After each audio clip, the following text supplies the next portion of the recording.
This unassuming device is the breaking wheel. To use this device on someone, you would first have to thread the limbs of the victim through the spokes of the wheel to keep them suspended on it. Excuse me? Do you work here? Or are you just reading off of the info plaque? Well, if you're such a genius, you tell me how it works. Probably none too well. There's no way a fully intact human bone is plastic enough to be interwoven into the— Correct! You would first have to shatter most of the limb bones of the victim so you could easily thread the resulting wiggly yet crunchy appendages into the device. After they were trapped on the wheel, sometimes they got roasted on an open flame until their skin was crispy, sometimes they were sliced and diced for days and nights, and among other probably really creative methods, sometimes they were left there until they just fucking died. Sometimes even until the smell was unbearable. Fun fact, if the wheel for some reason didn't work or broke during the execution, the accused would get to go free because they thought that God loved them just enough to keep them alive. I'm not sure why God thought it would be suitable for the innocent man to have all his limbs broken before he intervened, but I'm not God, so don't listen to me, I guess. Well, he doesn't deserve to die, but I also don't think he appreciates having bones enough. Next up is probably one of the most over-the-top examples from one of the most over-the-top warriors in all of history, the Blood Eagles by the Vikings. In this method, the victim is laid on their stomach, and the executioner slices the entire backbone down the middle to sever the ribs on both sides. The ribs are then pulled out to each side, and the torturer then stretches out the lungs around the ribs to look like wings. Now, I'm not sure if they ever checked if these mutilated human remains could actually fly, but despite what every rule of aerodynamics says, I say they should have given this a try for sheer entertainment value alone. Now, that's pretty brutal, but it's a bit convoluted if you ask me. Maybe you're the type of person who yearns for a simpler time. A time when the only way kids had fun was playing push the wheel on the stick, unnecessary racism, kick the kid with polio, or go into a good old-fashioned public sawing. Humans have been sawing each other in half for a long time, and these sick creeps have gotten prolonging the suffering down to a science. The most effective way to keep the accused alive as long as possible was to flip them upside down so the blood rushes to their head. The victim was restrained upside down, and the two executioners would saw from one set of cheeks to the other, connecting the poo hole with every goo hole, creating the one holy canyon of body orifices. I really hope they go around the scrotum,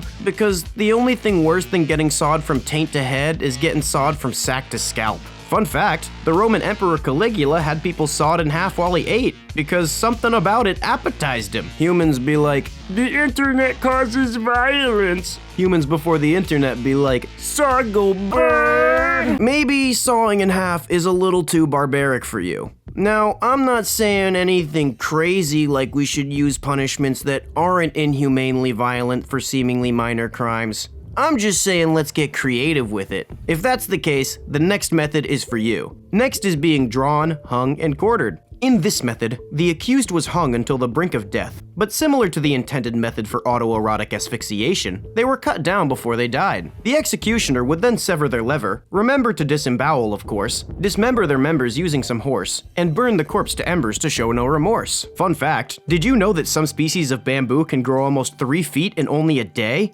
This fact gets even more fun when you learn that sometimes, people who had gotten themselves in trouble for one reason or another would be placed with their bunghole directly over a sharpened shoot of bamboo. Sometimes a person would have their hand, face, or gut right above the bamboo, but obviously I gotta go with the ass. It's for the viewers, you understand? The person is tied in place so they can't move, and the bamboo grows upwards and slowly impales them. While this might sound terrifying, I bet there's at least one person watching who would pay big money for this. Another really strange punishment was called Scaphism. The victim was nailed into a floating box with only the arms, legs, and head sticking out. They were then continually force-fed Nikocado-level amounts of milk and honey, and had their face covered with it as well. They eventually have to expel some of this food, and the boat fills with their waste. Obviously, like every time you leave a large pile of sugar, fat, and feces, which, by the way, we have talked about this, a bunch of insects showed up.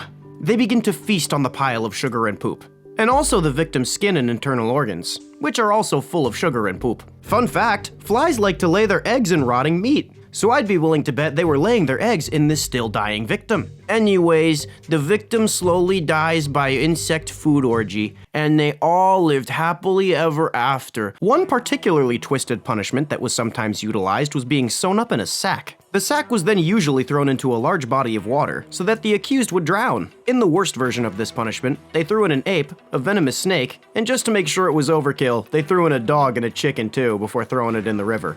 Obviously, the animals would all freak out and probably attack you out of fear. I mean, I would. You kinda look like that thing that just threw me in a sack. So basically, you're getting your danglers and face ripped off by a chimp, while a snake puts its venom into any blood that you do manage to keep inside, and then a dog and a chicken fight for the scraps. I know what you're thinking. Hopefully drowning will be fast. Many times, they used a leather sack, which was almost airtight, so it might take a long time. At least you can take solace in the fact that you'll probably black out from the pain long before you drown.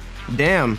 After all that, I kinda just feel bad for the animal. Like, I bet the person in the sack did something kinda crappy. Even if it's not worth all the torture, like the snake was just sitting there, being a snake. To even this out, let's look at some karmic revenge for the animals. Sometimes, elephants were trained to stomp people's guts out like a tube of toothpaste. The elephants would be instructed to break the bones of the victims, but to avoid the vital organs. That way, they could prolong the suffering. Sometimes, the elephant would be given stabby shoes with blades on them to inflict more damage. When the executioner wanted to deal a lethal blow, they would instruct the elephant to put its foot on the person's head and crush it like a grape in a vice grip. Sometimes they just use these elephants as a display of power. Oh, don't worry, he's just playing. He only kills people that betray me, and you would never do that, right? By the way, no one is allowed to get mad at me for using a lot of crap from the Infographics Show. I literally tried to find an interesting one that they hadn't covered, and every time they had already done it. I like to think my jokes are a little better, but I guess they're just better at being sociopaths. Thanks for rubbing salt in the wound, jeez. Also, that means if I got anything wrong in this video,